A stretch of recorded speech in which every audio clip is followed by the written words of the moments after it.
Wells Fargo is a good company. I really do think it's a good company.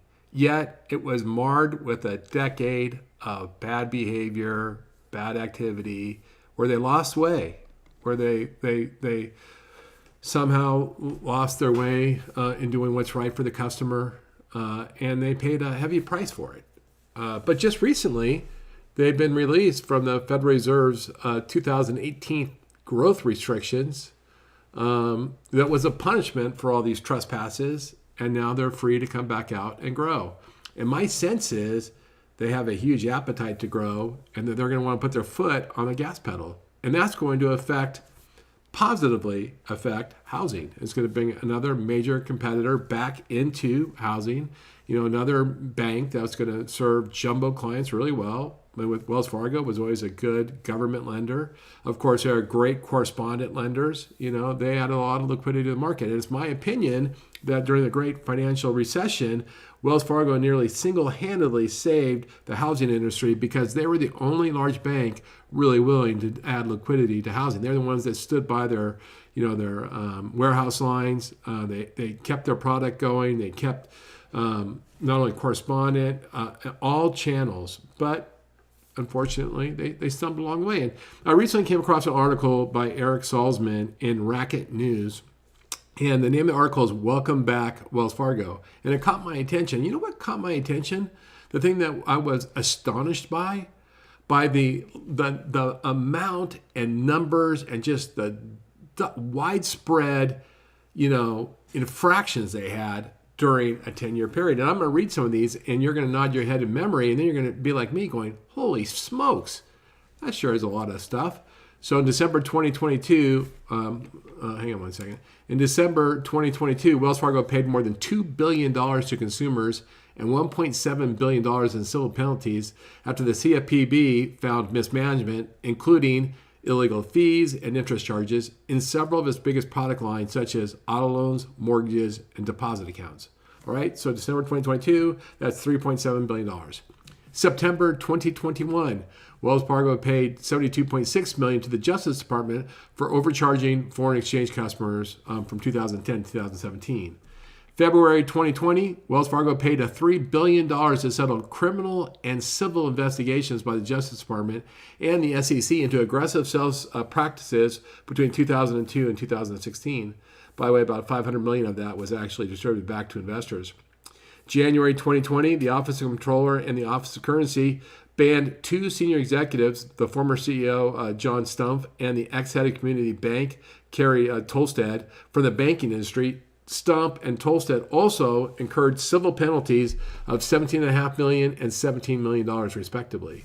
Wow, right? August 2018, the Justice Department levied a $209 billion fine on Wells Fargo for its actions during the subprime mortgage crisis, particularly for its mortgage lending practices between 2005 and 2007. In April 2018, federal regulators of the CFPB and the OCC examined Wells' auto loan insurance and mortgage lending practices and ordered the bank to pay $1 billion in damages. In that same year, February 2018, the Fed, in addition to the asset growth restrictions, Fed was ordered to replace 3 of its directors.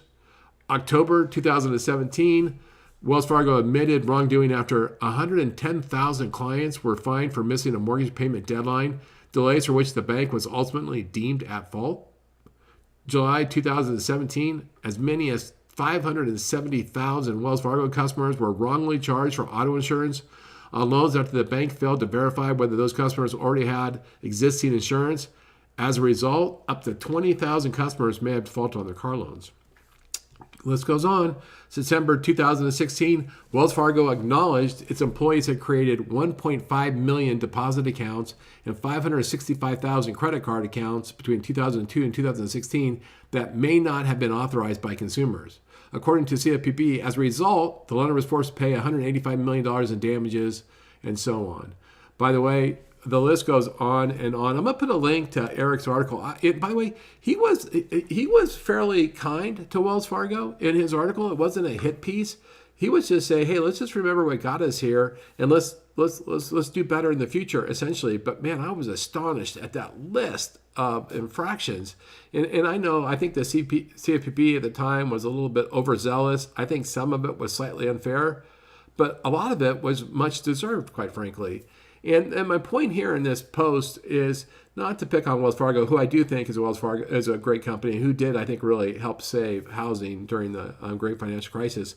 But it's a reminder that, man, it never pays to take shortcuts. And right now, it feels like the CFPB is, accommodating, that they're really lenient, and now we have, it's not even staffed. And so I know some people think, hey, you can get away with anything, but you never get away with things. Because what will happen? The next president's going to put in a different CFPB director, or the next, party in power. It's going to put in hardcore enforcement, just like we had the last 10 years, and those are going to be retroactive. And I know you don't want you don't want your brand, your image, your name associated with wrongdoing like this, right? And so just do the right thing. Even when nobody's watching, do the right thing. So I did a lengthy post on this in LinkedIn today, where I post a lot of stuff like this. Check out my LinkedIn. I will put a link to the article below.